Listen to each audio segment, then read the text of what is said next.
Hello friends, welcome to my channel मिवांज and Savi world. आज मी बनवणार आहे मुळ्याची भाजी.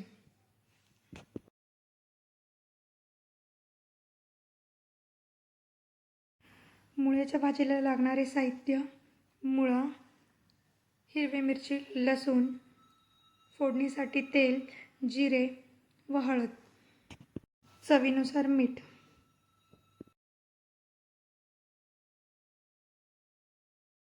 मुळे स्वच्छ धुवून घ्यायचे, नंतर ते किसणीने किसून घ्यायचे. हिरव्या मिरच्या, लसूण आणि मीठ मिक्सरला बारीक करून घ्यायचं.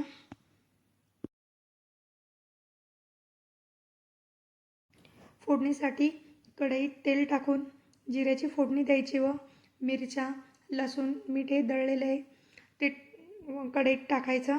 चांगलं परतून घ्यायचं. नंतर किसलेला मुळा कढईत टाकायचा. भाजी चांगली हलवून घ्यायची.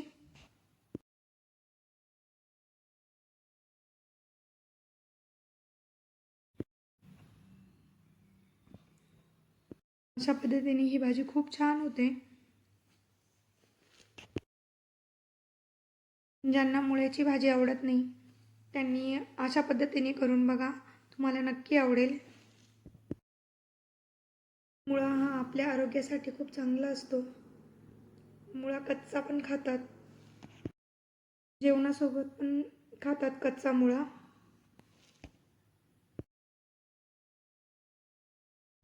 तुम्हाला जर माझ्या रेसिपी आवडत असतील तर नक्की लाईक करा, कमेंट करा आणि ही पण भाजी करून बघा एकदा कशी होते.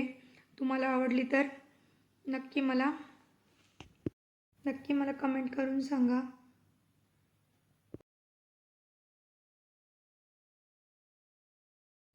व्हिडिओ आवडल्यास लाईक करा, कमेंट करा. थँक्यू.